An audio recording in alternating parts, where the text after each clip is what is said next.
السلام علیکم دوستوں، اردو نیوز کی ایک اور ویڈیو کے ساتھ آپ کی خدمت میں حاضر ہیں۔ اس طرح کی اور ویڈیوز کے لیے ہمارے چینل کو سبسکرائب کریں۔ شکریہ۔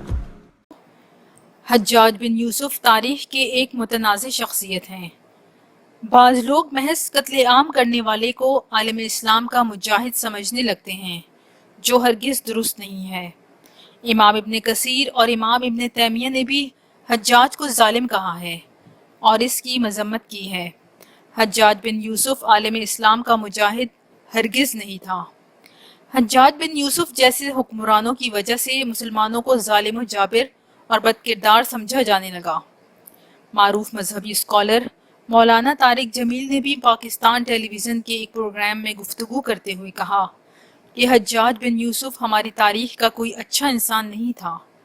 اس کا ہماری تاریخ میں کوئی اچھا مقام نہیں۔ وہ ایک ظالم و جابر انسان تھا۔ حجاج بن یوسف بنو امیہ کا چھوڑا ہوا بدماش تھا۔ حجاج بن یوسف طائف میں پیدا ہوا، وہیں اس کی پرورش بھی ہوئی۔ اس کا تعلق طائف کے مشہور قبیلہ بنو ثقیف سے تھا۔ ابتدائی تعلیم و تربیت اس نے اپنے باپ سے حاصل کی۔ حجاج کا بچپن سے ہی اپنے ہم جماعتوں پر حکومت کرنے کا عادی تھا۔ تعلیم سے فارغ ہو کر اس نے اپنے باپ کے ساتھ ہی تدریس کا پیشہ اختیار کیا، لیکن وہ اس پیشے سے مطمئن نہ تھا اور کسی نہ کسی طرح حکمران بننے کے خواب دیکھتا رہتا تھا۔ کچھ عرصے بعد وہ طائف چھوڑ کر دمشق پہنچا اور کسی نہ کسی طرح عبد الملک بن مروان کے وزیر کی ملازمت حاصل کرنے میں کامیاب ہو گیا۔ وزیر نے جلدی ہی اس کی انتظامی صلاحیتوں کو بھانپ لیا اور اسے ترقی دے کر اپنی جاگیر کا منتظم مقرر کر دیا۔ ایک چیز جس کی وزیر کو ہمیشہ شکایت رہتی تھی وہ حجاج بن یوسف کی خودسری اور سخت گیری تھی، لیکن اس کے ظلم کی وجہ سے وزیر کی جاگیر کا انتظام بہت بہتر ہو گیا تھا۔ اتفاق سے عبد الملک کو اپنی فوج سے سستی اور کاہلی کی شکایت پیدا ہو گئی اور اس نے ایک محتسب مقرر کرنے کا فیصلہ کیا۔ وزیر نے حجاج کا نام پیش کیا، لیکن یہ وضاحت کر دی کہ آدمی سخت گیر ہے، اس لیے وہ اس کے افعال کے لیے جواب دہ نہیں ہوگا۔ اس طرح حجاج بن یوسف عبد الملک کی فوج میں شامل ہو گیا۔ اس حیثیت سے اس نے عبد الملک کی خوب خدمت کی اور اموی فوج اس سے دہشت کھانے لگی، یہاں تک کہ خود وزیر کا دستہ بھی اس کے مظالم کا شکار ہوا، حالانکہ وہ خود کئی سال انہی میں شامل رہا تھا۔ عبد الملک نے جب عراق پر حملہ کیا تو مصعب بن زبیر کے خلاف اس کے سخت اقدامات نے عبد الملک کو قائل کر دیا کہ حجاج اس کے کہنے پر کوئی بھی اقدام کر سکتا ہے اور اس کے لیے اخلاقی و مذہبی حدود عبور کرنا کوئی مشکل نہیں۔ عبد الملک نے اہل خراساں اور کوفہ اور بصرہ کی باغیانہ روش کو ختم کرنے کے لیے حجاج کو گورنر مقرر کیا۔ اس نے صرف 12 آدمی ساتھ لیے اور 1000 میل کا فاصلہ طے کر کے بالکل غیر متوقع طور پر کوفہ پہنچا۔ کوفہ میں داخلہ کے وقت اس نے نقاب پہن رکھی تھی تاکہ لوگ اسے پہچان نہ سکیں۔ اس کے ساتھی اہل کوفہ کو پکار پکار کر مسجد میں جمع ہونے کا حکم دے رہے تھے۔ حجاج بن یوسف سقفی پہنچا تو لوگ شرارت پر آمادہ تھے، کنکریاں ہمراہ لائے تھے تاکہ کنکریوں سے گورنر کا استقبال کریں۔ اس نے ممبر پر چڑھ کر نقاب الٹی اور تقریر اس طرح شروع کی: لوگو سنو اور ہوش و حواس درست کر کے سنو، سیدھے ہو جاؤ اور اطاعت کے لیے سر جھکا دو، ورنہ تمہیں ایسا ذلیل و خوار کروں گا کہ تمہاری آئندہ نسلیں تم پر لعنت بھیجا کریں گی۔ میں تم سے ڈرنے والا نہیں ہوں، بلکہ تمہارے ٹیڑھے پن کو ایسا درست کروں گا کہ تم سدی ہوئی اونٹنیوں کی طرح دودھ دینے لگو گے۔ میرا غصہ بہت تیز اور میرا انتقام بہت ہولناک ہے۔ تم سیدھی طرح راہ پر آ جاؤ، ورنہ میں تمہاری کھال کھجوا کر اس میں بھس بھرواؤں گا، تلواروں اور نیزوں کے اتنے چرکے لگواؤں گا کہ تمہاری رگ رگ سے خون کے فوارے چھوٹیں گے اور تمہاری بوٹیاں کر کے جنگل میں پھینکواؤں گا تاکہ کتے اور کوے کھائیں۔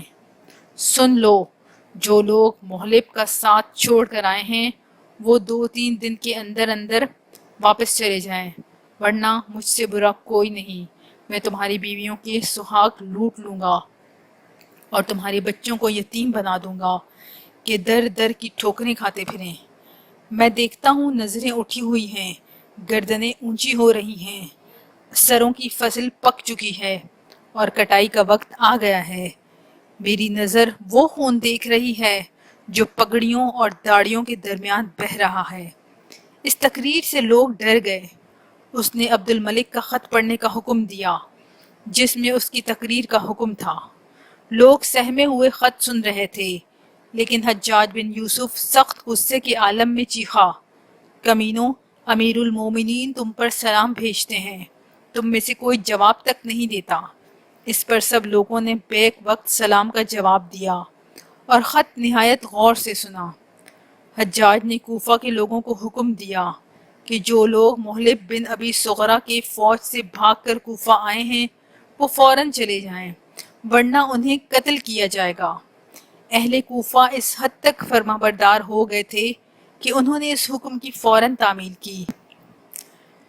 حجاج بن یوسف کوفہ سے بصرہ پہنچا اور وہاں کے لوگوں کو مرعوب کرنے کے لیے بھی ایک زبردست تقریر کی اور فوج کی تنخواہوں میں کمی کر ڈالی۔ عبداللہ بن جاورد ایک سردار نے اس حکم کے خلاف اپیل کی تو اس نے اسے جھاڑ دیا۔ اس پر فوج میں بغاوت ہو گئی اور فوجیوں نے حجاج کے خیمہ کو گھیر لیا، لیکن حجاج نے رشوت دے کر بہت سے لوگوں کو ساتھ ملا لیا اور اس طرح بغاوت ختم ہو گئی اور اس کے قائد قتل کر ڈالے۔ اہل عراق اس بغاوت کی ناکامی سے ڈر گئے۔ حجاج نے مشہور صحابہ زرت انس بن مالک کی شان میں بھی گستاخی کی اور ان کے بیٹے کو قتل کروا دیا۔ عراق پر کنٹرول کرنے کی وجہ سے عبد الملک نے حجاج کو پوری مشرقی مقبوضات کا گورنر بنا دیا۔ اس حیثیت سے اس نے خوارج کے خلاف مؤثر کارروائی کی۔ بحرین، عمان اور حرمز کے خوارج ختم کر دیے گئے۔ البتہ شبیب خارجی کی بغاوت کو دبانا ایک مسئلہ بن گیا، کیونکہ اس نے بنو امیہ کے مظالم کے خلاف جہاد کا نعرہ لگا رکھا تھا اور اس نے بعض نہایت مخلص بااثر لوگوں کی حمایت حاصل کر لی تھی۔ اس نے محمد بن مروان کو شکست دی۔ حجاج کے بھیجے ہوئے 4 لشکر یکے بعد دیگرے اس سے شکست کھا گئے۔ بالآخر حجاج نے کوفہ سے ایک عظیم لشکر عباب بن ورقہ کی قیادت میں بھیجا، لیکن شبیب نے صرف 1000 سواروں کی مدد سے اسے شکست دے کر کوفہ کی طرف بڑھنا شروع کر دیا۔ حجاج خود مقابلے پر آیا اور ایک شدید مارکے کے بعد شبیب کو شکست ہوئی اور وہ دریا عبور کرتا ہوا ڈوب گیا۔ حجاج بن یوسف کے ظلم کے خلاف سب سے بڑی بغاوت اموی سالار عبد الرحمن ابن اشعث نے کی۔ وہ ترکستان کے محاذ پر زنبیل کے خلاف برسر پیکار تھا۔ اس نے مفتوحہ علاقے کا انتظام درست کرنے کے لیے تھوڑی دیر تک جنگ و جدل ملتوی کیا تو حجاج نے اسے ایک نہایت سخت خط لکھا۔ اس پر وہ اور اس کی فوج بغاوت کرنے پر آمادہ ہو گئی اور انہوں نے زنبیل سے صلح کر لی اور عراق واپس لوٹ کر بصرہ پر قبضہ کر لیا۔ حجاج نے شامی فوجیوں کی مدد سے ان کا مقابلہ کیا لیکن شکست کھائی اور صورتحال تھوڑی دیر تک اموی حکومت کے کنٹرول سے باہر ہو گئی۔ حجاج نے محلب بن ابی سغیر کی مدد سے پھر مقابلہ کیا اور ابن اشعث کو شکست دی، لیکن اس نے لوٹ کر کوفہ پر قبضہ کر لیا۔ عبد الملک نے خود مداخلت کی اور اشعث اور اہل کوفہ کو حجاج کی معزولی کی پیشکش کی، لیکن کئی سرداروں نے ابن اشعث کو صلح کی یہ معقول صورت قبول نہ کرنے دی اور عبد الملک خود میدان میں نکل آیا۔ حجاج اور عبد الملک کی متحدہ فوجوں نے کوفی لشکر کو شکست دی اور ابن اشعث کو زنبیل کے پاس پناہ لینی پڑی۔ حجاج نے زنبیل کو لکھا کہ اگر تم ابن اشعث کا سر کاٹ کر بھیج دو تو 10 سال کا خراج معاف کر دیا جائے گا۔ زنبیل نے حجاج کی پیشکش کو مان لیا اور ابن اشعث کو قتل کر ڈالا۔ حجاج بن یوسف نے ولید بن عبد الملک کے عہد میں فتوحات پر زور دیا اور سندھ اور ترکستان میں بے شمار فتوحات کیں۔ اس نے اپنے بھتیجے محمد بن قاسم کو سندھ پر حملہ کرنے کا حکم دیا اور یوں ہندوستان میں مسلمانوں کی باقاعدہ حکومت قائم ہوئی۔ بطور منتظم حجاج بن یوسف بہت باصلاحیت تھا۔ وہ حکومت کے استحکام کے لیے ہر کام کرنے کو تیار رہتا۔ اموی حکومت نے استحکام میں اس کا بہت بڑا حصہ ہے، لیکن مورخین کے مطابق وہ ایک لالچی اور عورتوں کا شوقین تھا۔ اس کے حرم میں روزانہ ایک نئی لڑکی ہوتی تھی۔ فاتح سندھ محمد بن قاسم کو شہید کرنے کا واقعہ بھی بہت افسوسناک ہے۔ محمد بن قاسم نے راجہ داہر کی موت کے فوری بعد اس کی بیٹیوں کو قید کر کے خلیفہ کی خدمت میں روانہ کر دیا تھا۔ کچھ ہی دن بعد خلیفہ نے انہیں اپنے پاس بلایا، جہاں اسے پتہ چلا کہ محمد بن قاسم نے انہیں خلیفہ کے پاس بھیجنے سے پہلے اپنے حرم میں رکھا، جس پر غصے میں آ کر حجاج بن یوسف نے محمد بن قاسم کے لیے سزائے موت کا فرمان جاری کیا۔ حکم دیا کہ محمد بن قاسم کو بیل کی کھال میں لپیٹ کر لایا جائے۔ محمد بن قاسم کو حجاج بن یوسف کے حکم پر بے دردی سے قتل کر دیا گیا۔ حجاج بن یوسف نے اخلاقی و مذہبی احکامات کو ہمیشہ خلیفہ کی خوشنودی کے لیے قربان کیا اور حجاز و عراق پر اموی کنٹرول قائم کر دیا۔ لیکن تصویر کا دوسرا رخ یہ ہے کہ اس کے لیے اس نے مسلمانوں پر بہت ظلم کیا۔ جان کی حرمت اس کے نزدیک کوئی معنی نہیں رکھتی تھی۔ حرم کا احترام اس نے بے دریغ اٹھایا، رمضان جیسے مہینے کا احترام بھی نہیں کرتا۔ عراقی اور اجمی مسلمانوں سے اس کا سلوک نہایت ظالمانہ تھا۔ وہ سخت متعصب تھا اور شمالی عدنانی قبائل کا سرپرست تھا۔ اس نے یتیموں کو بلا جواز ظلم کا نشانہ بنایا اور اس طرح سے اس کے ظلم اور قبائلی تعصب نے بنو امیہ کی جڑیں کھوکھلی کر دیں۔ حجاج بن یوسف نے اپنے اور حکومت کے مخالفین پر بیجا ظلم ڈھائے۔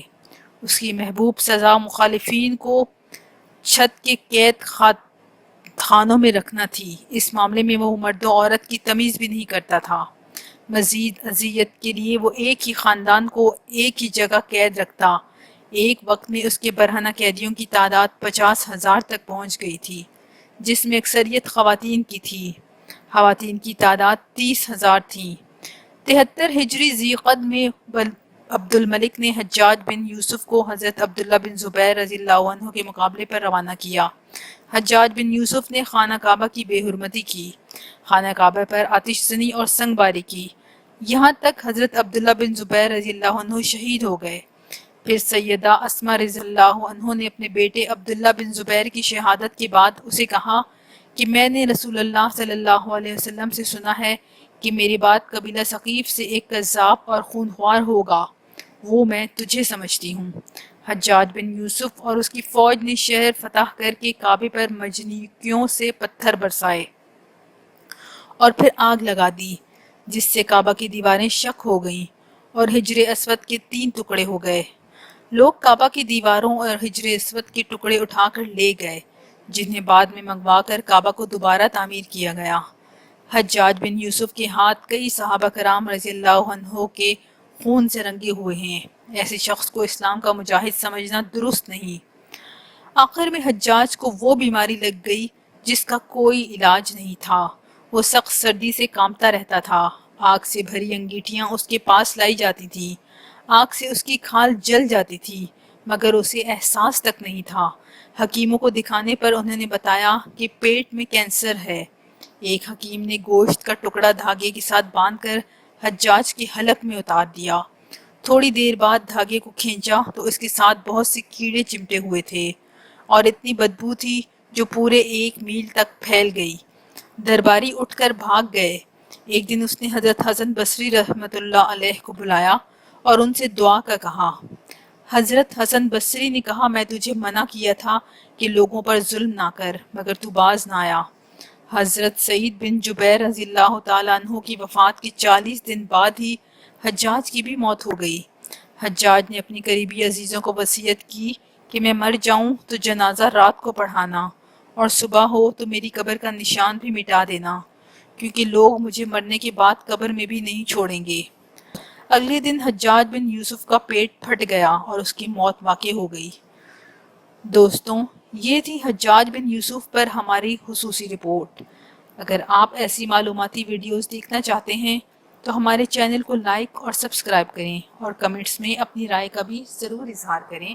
شکریہ دوستوں، ویڈیو دیکھنے کا شکریہ۔ اگر آپ کو ویڈیو پسند آئی ہے تو ہمارے چینل اردو نیوز کو لائک اور سبسکرائب کریں تاکہ آپ کو ایسی معلوماتی ویڈیوز ملتی رہیں۔ نیچے کمنٹس میں اپنی رائے کا بھی اظہار کریں تاکہ میں ویڈیوز کو مزید بہتر کر سکوں۔ شکریہ۔